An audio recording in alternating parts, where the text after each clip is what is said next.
Et donc, du coup, on sent le poids de l'histoire, la responsabilité que c'est quand on s'engage dans l'armée pour défendre la France. Et voilà, donc on a les élèves saint-cyriens qui passent à l'image. Donc j'ai une pensée pour ces saint-cyriens qui s'engagent. On parlait de la jeunesse, ben voilà un exemple de jeunesse qui s'engage. This is my video update on this Monday afternoon, November the 11th. Let's talk about some news. And the big story is the Washington Post article, which came out yesterday, which claimed that President-elect Trump spoke to Russian President Vladimir Putin on Thursday. This is what the Washington Post was reporting, according to the famous and very reliable anonymous sources. Thursday was Valdai, wasn't it? When Putin was speaking in Valdai and taking questions from reporters for 4.5 hours. I believe that was Thursday. He was busy with Valdai. Whatever was going on last week, Putin was very much focused on Valdai. And the Washington Post is reporting that, or they reported yesterday, that Putin found the time to prepare for a phone call with U.S. President-elect Trump. Red flag number one with the Washington Post reporting. Red flag number two with the WaPo reporting is that they claim, according to the anonymous official, that Trump had told Putin not to escalate in Ukraine. What does that even mean, man? Don't escalate in Ukraine? Do you think that Trump would actually tell Putin that? Hey man, don't escalate in Ukraine. What do you mean? You guys are the ones escalating in Ukraine. What are you talking about? You're asking me to pause the conflict? You're asking me to slow down? What are you saying? So that was red flag number two. Red flag number three with the Washington Post reporting. They claim that Trump, he told Putin that the U.S. has a big presence in Europe, a kind of threat, if you go by what the Washington Post was reporting, the way it was worded. According to an anonymous official, Trump told Putin on the phone call, he was in Mar-a-Lago, by the way, he said that the U.S. has a big presence in Europe, so don't screw around. That's kind of the impression that you got from the Washington Post's reporting, which to me, you know, if Trump tells Putin, look, the United States has a big military presence in Europe, so don't you dare. If I was Putin, my reaction would be, yeah, we know. We know that NATO's on our borders. We know that the U.S. has a huge military presence in Europe. That's the reason we're in this mess. I mean, it doesn't make any sense. These quotes that allegedly came from Trump make zero sense. So that was red flag number three. Red flag number four. This is the Washington Post, right? It's the Washington Post. Even the owner of the WaPo, Bezos, had to write an article, an op-ed, a couple of weeks ago, where he basically said that the WaPo is not doing a good job in its reporting. When the guy that bought the newspaper, that bought the media outlet, has to come out, the oligarch billionaire that bought this thing, has to come out and write an op-ed and say that we're doing a terrible job in our reporting, then you know something is wrong. Also keep in mind that the WaPo has been completely wrong on pretty much everything when it comes to its coverage of Project Ukraine. They've been wrong about the Russian economy crumbling. They've been wrong about the Russian military crumbling. They've been wrong about Ukraine winning. They've been wrong about Russia running out of weapons. They've been wrong about just about everything. So that's red flag number 4. And now we get to the 2 juicy red flags about the Washington Post's article. Red flag number 5. Today, this morning, Ukraine denied it. Denied all of this because in the Washington Post article, they say that Ukraine was okay with Trump calling Putin. They gave their blessing. Go ahead, call Putin. We're fine with it. They were informed that the call was going to take place, and they were cool with it. That is what the Washington Post reported. And then this morning, we had a statement from the Ukraine Foreign Ministry, which said, reports that the Ukrainian side was informed in advance of the alleged call are false. Subsequently, Ukraine could not have endorsed or opposed the call. This is what the Foreign Ministry spokesperson said, according to Reuters. And Reuters has an article with the title, Ukraine says reports it was informed in advance of Trump-Putin call are false. Ukraine coming out and saying, we have no idea about this call. We weren't informed about this call. And even if we were asked about this call, there's really nothing we can do. What can we do? Tell Trump not to call Putin? Right? So that's, I think we're up to 5, right? 6. We are now at 6, and this is the most important. This is the most important.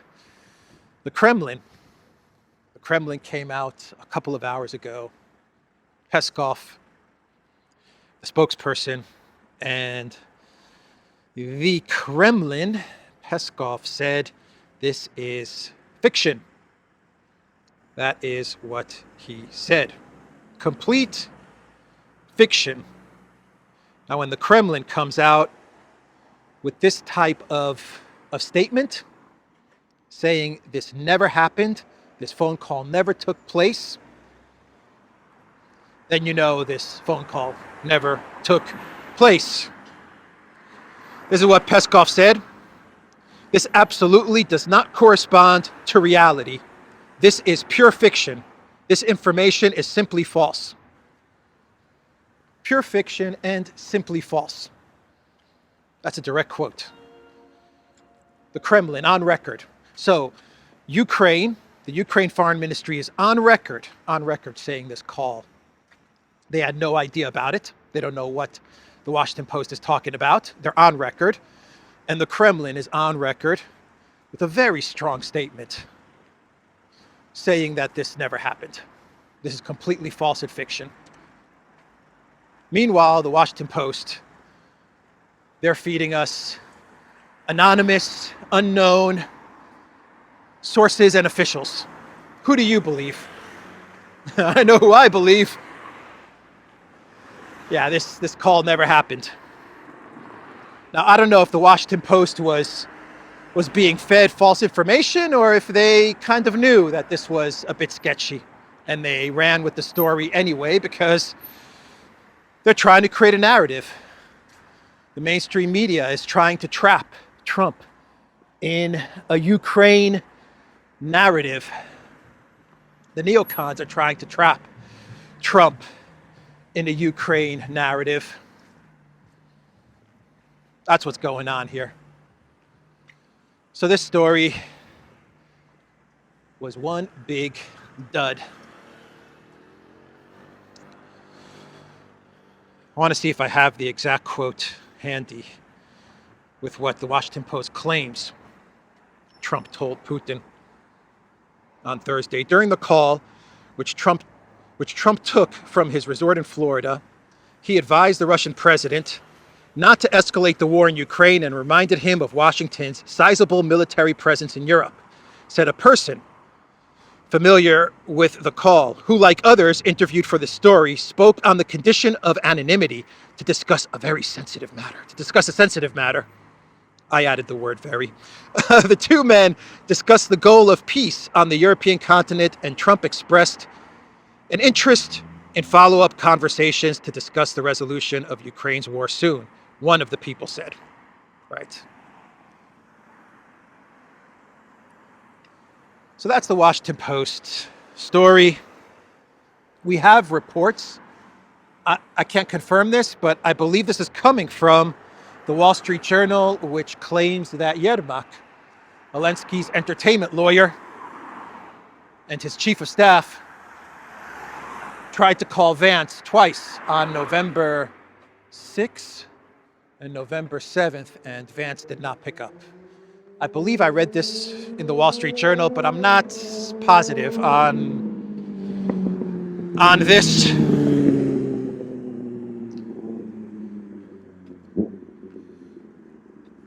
So, Sullivan, the outgoing Jake Sullivan, he is pressing Congress to approve more aid to Ukraine. He is desperate to get Congress to approve more aid to go to the Zelensky regime so that they can continue to fight. And according to Sullivan, the goal is to put Ukraine in a favorable position for future negotiations. That's the goal. And he wants the money, he wants more money approved by Congress on top of the $9 billion that the Biden White House is going to send to Ukraine, which is just really military contracts and 10% for the big guy. But Sullivan's going to press Congress for more money, more weapons. You know what this tells me? This tells me that they're looking to cash out big time. That's what this tells me. They are looking to get whatever they can to the washing machine that is Project Ukraine before January 20th. That is the goal.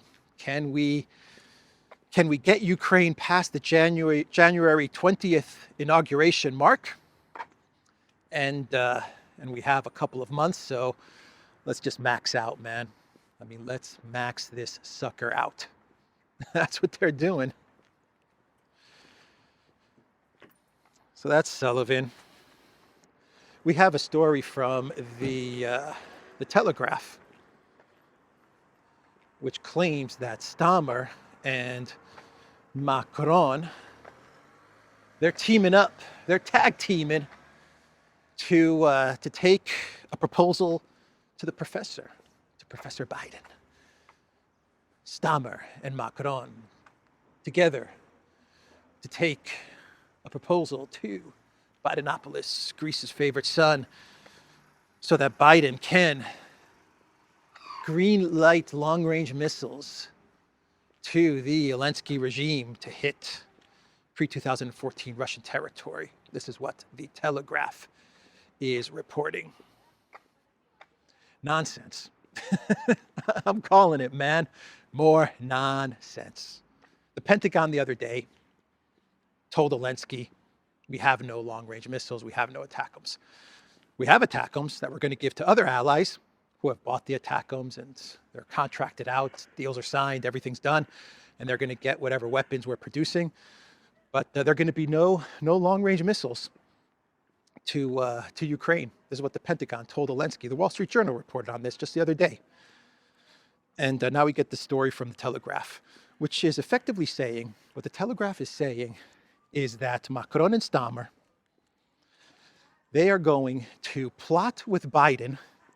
Before Biden leaves, they're going to plot with him to hit Russian territory, pre-2014 Russian territory, just to stick it to Trump, because that's what the Telegraph is reporting. Before Biden leaves, they want to make sure that that Ukraine gets the long-range missiles to hit Russia and complicate things for the Trump administration, to bog down the Trump administration. So you're telling me that Starmer, I mean, Starmer's not the sharpest knife in the drawer, but is he that crazy? Is he that reckless? I don't think so. Is Macron that reckless, that crazy? I don't think so. They're already scared to death of Trump. I mean, they're already in such a panic over Trump, the Trump win. They're going to now decide to plot with the professor, and they're going to to go to Biden and get permission to launch long-range missiles into pre-2014 Russia, just so they can make things difficult for the incoming Trump administration? Really? This sounds crazy if you want my opinion. Alexander told me that there's no other outlet right now in the UK that's reporting on this story from the Telegraph, which means that most likely we're talking about narratives and scripts that are being fed to the Telegraph because they're trying to trap Trump. They're trying to create some drama between Trump and Putin, between the U.S. and Russia before Trump is inaugurated. They're trying to trap him into some sort of a policy. And here you have on the U.S. side with the Washington Post story, and now you have on the UK side claiming that Starmer and Macron are going to approach Biden and give it one more go for long-range missile strikes. One more go. The Telegraph actually says that they're going to appeal to Biden's legacy. That's how they're going to convince Biden. They're going to appeal to his legacy. It's going to make your legacy really, really good. Professor Biden, trust us. Yeah, right. I don't think this story is real at all. Yeah, you got a lot of scripts, a lot of narratives, none of which are rooted in reality. None. You have the Wall Street Journal article from a couple of days ago, which to be fair, the Wall Street Journal, in the first paragraph of that article, they came out and said, we don't know what Trump's thinking. I mean, they said it. We have no idea what Trump is planning with regards to Ukraine. But we talked to some people who once upon a time talked to Trump and once upon a time worked with Trump and claim that they're close to the Trump team.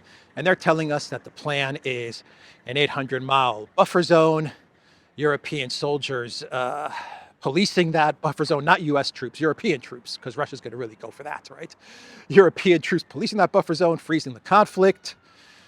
And Ukraine gets into NATO in 20 years, and we're going to keep on sending weapons to Ukraine. That's the plan that Trump is going to present to Putin. We don't know that. The Wall Street Journal says it. We don't know that. We have no idea what Trump's thinking, but these are what people who tell us that they were close to Trump, this is what they tell us the plan is. And everyone is repeating this as if this is coming from Trump. Trump never said this. Never said this. And you have Stavridis yesterday. He pretty much said the same thing. He said, if there's a plan, this is what I think the plan's going to be. It's going to be a demilitarized zone. It's going to be policed by European soldiers, not American soldiers, but European soldiers.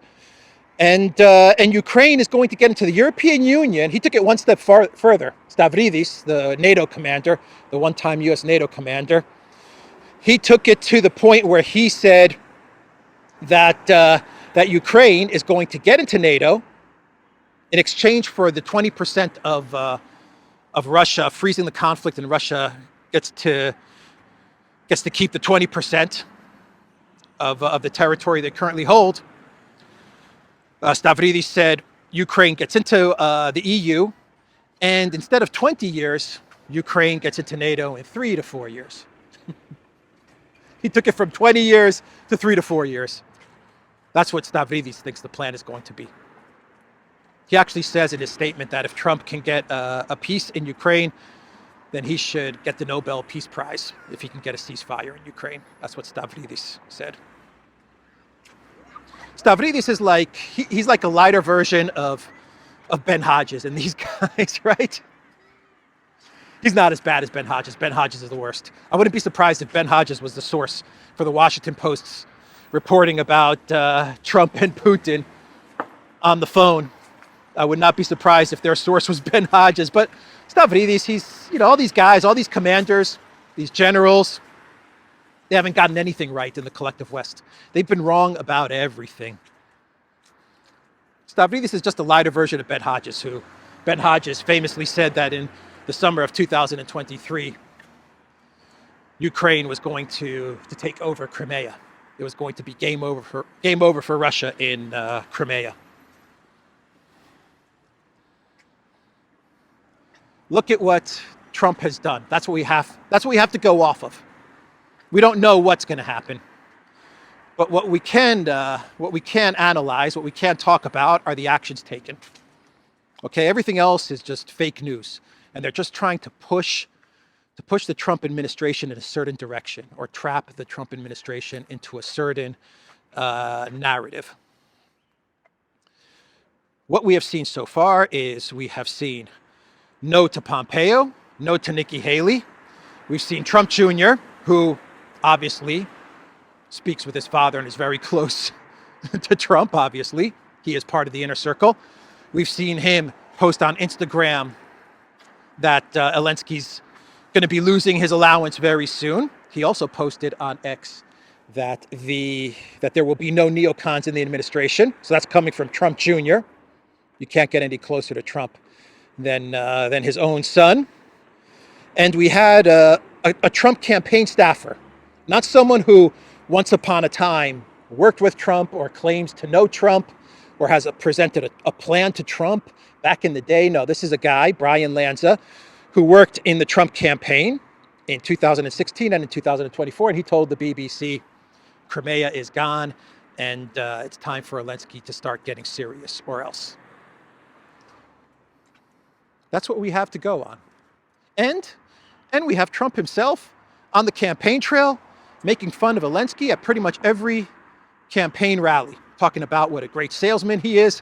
And he comes to the United States and he leaves with $200 billion. So that's what we have to go off of as far as what Trump may possibly do with Ukraine. Everything else that's being talked about in the collective West media, these are stories that are being planted. These are stories that the neocons are coming up with. These are stories that the media may be coming up with. I don't know what's going on, but obviously they're trying to direct the administration, the incoming administration, into a certain direction. And they understand that if they can push the administration, the incoming administration, into getting bogged down in Ukraine, then it's game over for the MAGA movement. They understand that. So the best thing for Trump to do is to continue to be quiet, don't say a word, and when the time is right, when you're president, make the call. Get a sense for what Putin is thinking. If you can work out a deal, great. If you can't, leave it to the Europeans. Deputize Orban, leave it to the Europeans, let them handle it. There's a lot of work that needs to be done in the United States of America, and we do have a new an appointee, someone who was appointed, an appointee, right, for the border, I believe, the border czar. Tom Homan, I believe? I may be getting the name wrong, but I believe he was part of the border team. He was the leader of the border security, and I think maybe Biden got rid of him or something happened. Bauman or Homan, I forgot his last name, but this guy's tough when it comes to the border. He's an enforcer when it comes to the border, and Americans who voted for a strong border are going to be very happy with this appointment. Let me see here let me see if I can find an article with his name. No. You'll let me know in the comments down below. You'll let me know. And then we have Elise Stefanik, who the reports are that she's been offered the position of U.S. ambassador to the United Nations. Now, a lot of people are going to be upset with this. A lot of people are going to be happy with this. A lot of people are going to be upset with this. It's not 100% confirmed either, but she's very pro-Israel, and I think this is going to be why she's going to be a bit of a controversial pick for the ambassador to the UN. We'll see. we will see if this story pans out and is confirmed. My thing with Stefanik, if I had to critique it, is that from what I understand, she's not a trained diplomat. I could be wrong about that, but I don't think she's been in the foreign service. I don't think she's moved up the ranks in the State Department. I guess you could look at that as a good thing as well. You could say that she's not part of the State Department system, which you can make an argument is very corrupt with Clinton, Obama type of influence, Newland, neocon influence. So I guess you could also look at that as a positive. But we're going to have to see how she performs as a diplomat, because I don't think she's comes from that background. I mean, I believe she was in Congress or the Senate, but she's a politician, and sometimes it doesn't work out. A politician making a transition to diplomacy. We'll see. But those are two positions that appear to have been filled or will be filled. So on the ground in Ukraine, things are bad for the Zelensky regime. Really bad. Kurakovo, I talked about it yesterday, that the Russian military was encircling Kurakovo. Well, it's even worse than a cauldron that is developing. What's happening is that a cauldron is developing, but the Russian military, the reports are, is that they are also in the process of going straight into the town, the city of Kurakovo. They're actually storming this area as well. And it's so bad for the Ukraine military that we are getting reports that they blew up a dam or two in order to try and slow down the Russian forces as they get ever closer to capturing Kurakovo.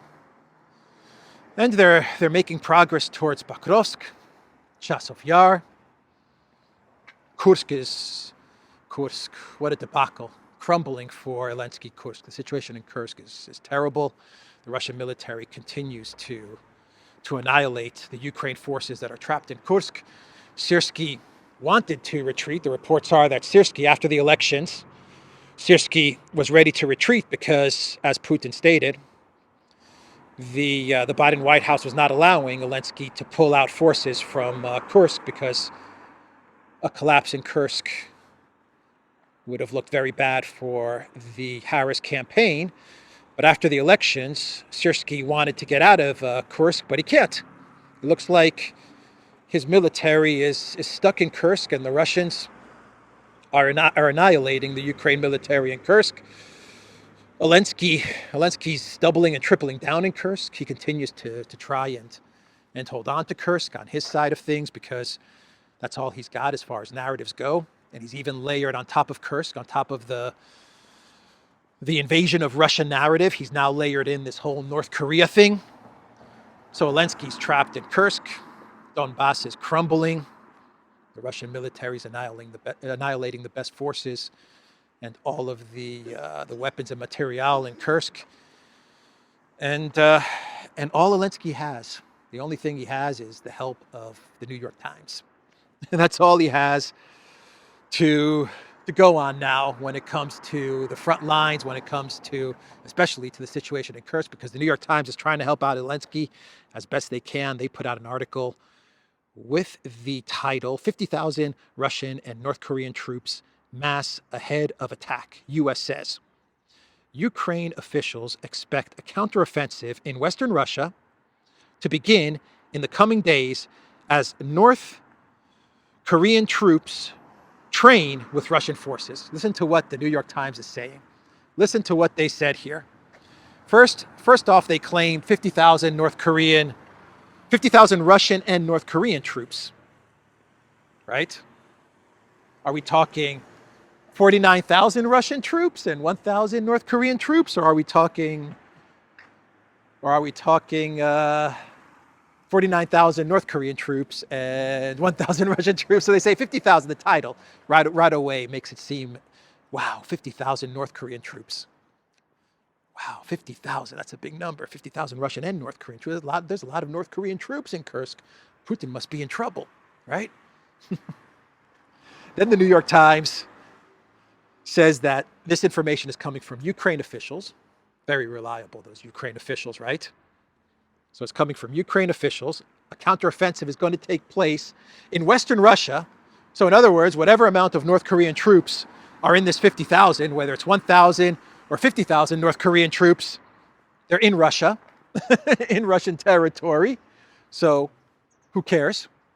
And finally, the New York Times says that the North Korean troops are training with Russian forces.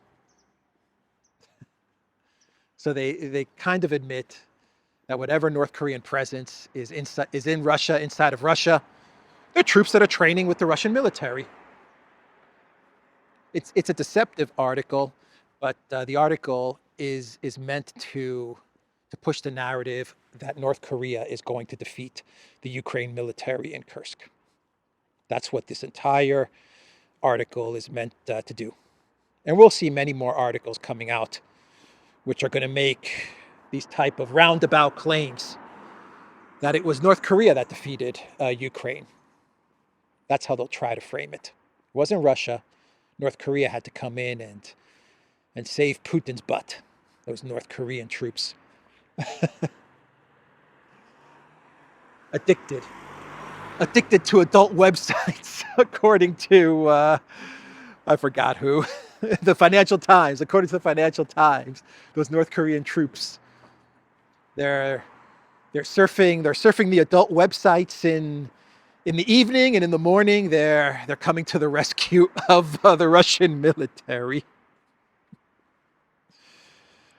So that's the New York Times. The Wall Street Journal, they are talking about the energy situation in Ukraine, and the Wall Street Journal, they have an article, one sec, with the title, "Inside Ukraine's Quest to Keep the Lights On as Winter Descends. Ukraine is scrambling to repair electricity production crippled by a Russian bombing campaign, seeking parts abroad and a frontline power plant." Basically, the Wall Street Journal is saying that on top of all the problems that the Zelensky regime has, the economic problems, the military problems, Trump winning the election, money flowing into the country, demographic problems that Ukraine has, Ukraine soldiers that are surrendering, Ukraine citizens that are leaving in mass, trying to get to Europe, all of these problems that Ukraine has. They also have to deal with the fact that Russia is well positioned to start launching missiles into Kiev and other major cities, Odessa, Lvov, destroying Ukraine's energy system. Lights out. And actually today I read that Kiev was already in partial blackout. They've already started partial blackouts in Kiev. And so all it's going to take is Russia to start launching the missiles into Kiev. Air defense systems are depleted. Ukraine can't really do much. They're hoping that the U.S. can get 500 Patriot interceptor missiles to Kiev in time, but the 500 interceptor missiles are only going to last a month or so. There's a big problem for Zelensky. If the Russians want to, and all the analysis is pointing to the fact that they will, but if the Russians want to, then they're just going to start sending the Kinzhals and the Iskanders into Kiev, and it's going to be lights out. And the Wall Street Journal is pretty much saying this. So that's the article from the WSJ. Let's get to some clown worlds. I think that's everything, yeah. Let's get to some clown worlds and wrap this video up. So there was a story. Let's listen to the birds singing.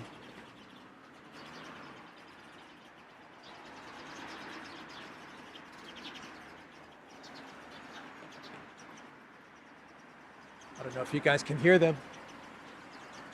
Probably not.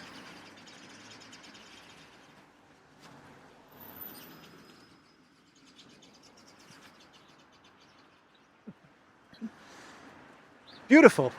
They're beautiful when they sing.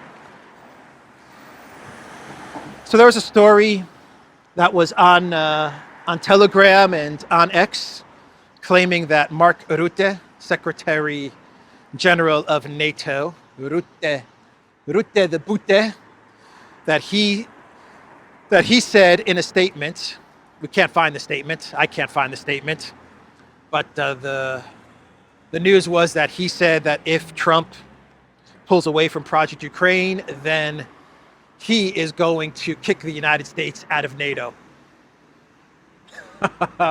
Yeah, right. This is fake. This is fake. I can't find the source, the original statement of Rutte where he says it. I can't find the interview, the speech. I don't know where this quote came from. What I do know is it looks like this originated from a Telegram channel, but we don't have an original speech or interview or source for this quote, allegedly coming from Rutte, saying that he's going to kick out the United States if they pull away from Project Ukraine. It's nonsense. Never going to happen. I think this is fake news. I'm actually 99.999% confident that this is a fake quote and this is fake news. But boy, did it spread. Boy, did it spread, this story. So yesterday when I talked about Richard Gere, Fox News, it wasn't even me, Fox News reported that Richard Gere was leaving the United States because of the Trump win. It looks like Richard Gere left the United States years ago. From what I understand, he's been living in Spain for many years. So Richard Gere selling his Connecticut home for $11 million and leaving the United States because of the elections, as Fox News was reporting. And even yesterday in my video, I said, I'm not so sure about this clown world story. And sure enough, I don't think it was accurate. Richard Gere left the U.S. many, many years ago. And I imagine he's pretty happy living in, I think it is Spain. I think he's living in Spain. I imagine he's pretty happy living in Spain. Big protests in Valencia. Did you guys see the protests in Valencia? Really big protests. People very upset with the way the government handled everything and continues to handle everything. They want people fired. Rightly so. CNN is saying that Harris could be a potential Supreme Court justice. SCOTUS Harris. Kamala, Your Honor, Kamala Harris. That is what CNN is saying. They want someone in the Supreme Court to step down. Forgot her name. What's her name? Begins with an S. I'm forgetting names today. Sotomayor, I believe. They're saying that she should step down and Biden should quickly appoint Harris. Come on, quickly, get Harris in as a Supreme Court justice. I don't think it happens that quickly or it works that way, but that's what CNN is floating out there. And CNN is also saying, why stop at SCOTUS? Let's just make her POTUS. Let's make Kamala Harris president for a day. That's what they're saying. Let's make her president for a day or a week or a month, whatever. Biden should step down, according to a CNN analyst. Biden should step down and give the presidency to Kamala Harris. And this accomplishes two things, according to this analyst. The first thing it accomplishes is that the United States gets the woman president, right? That was promised to the American people, I guess, once upon a time. They get the woman president, the Kamala Harris. So she becomes the president of the United States, even if it is for a month or so. The second thing that this accomplishes is that you destroy Trump's merch gig. I like this. Actually, the second thing that this accomplishes, I kind of like it. I kind of think this is probably the smartest thing coming out of the Harris campaign that I've seen. The Harris-Biden campaign, the Biden administration. I think this is the smartest thing coming from the the collective West media, CNN, the Biden-Harris administration that they've ever put out over their 4 years. Destroy the 47 merch. So Kamala becomes the 47th president. The Trump merch team says, man, crap, all that 47 merch that we have, the t-shirts, the hat, now we have to rebrand it. Maybe it becomes a collector's item, though. They didn't think about that, huh? Maybe that stuff becomes a collector's item. It becomes more valuable than the $20 that someone spent for the baseball cap. Who knows? They haven't thought about that, have they?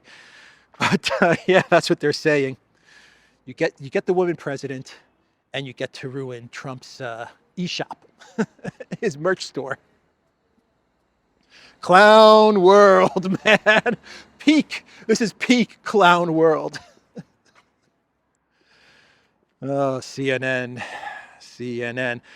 So there are photos floating around of Harris merch on sale. 75% off. 75% off. I don't know. I'd pick up some Harris merch if it was free. No, if they paid me, then maybe I would pick up some Harris merch. I don't know. Here, take a t-shirt and we'll give you $20. Store credit. Here you go. What else?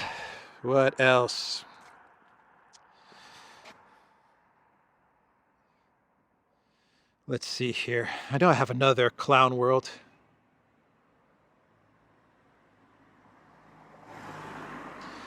Yes, I do have another clown world.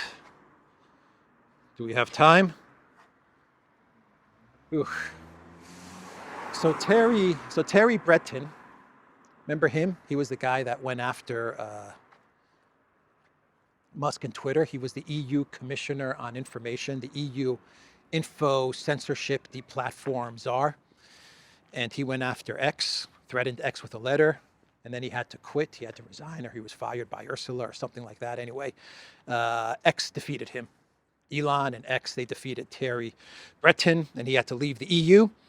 He said on French television yesterday that when he was in the EU, you were not allowed to say that the war in Ukraine should stop. No one was allowed to say that. You cannot utter those words, ceasefire, or stop the war, or peace plan. If you did that, it was game over. Fired. Fired. Yeah. You could not say those words. Democracy. Democracy in the European Union. Human rights, free speech, democracy, liberal democracies. That's what the EU is all about, right? Freedom of speech in the European Union. Yeah, even if you were in the cafeteria eating, hanging out and eating some lunch, you couldn't say, I think that maybe we should get a ceasefire in Ukraine. What did you say? Did you say ceasefire? Did you say stop the war? You're fired. That's how crazy the European leaders are. I mean, they've gone cuckoo crazy over Ukraine. Cuckoo crazy, and they're gonna fall big time. Anyway, that is the video, theduran.locals.com. We are on Rumble, ODYSEE, BitChute, Telegram, Rockfin, and X. Go to the Duran shop, pick up some merch like what I'm wearing today. This hoodie, this t-shirt, US flag, USA, Duran logo. Duran shop, link in the description box down below. Take care.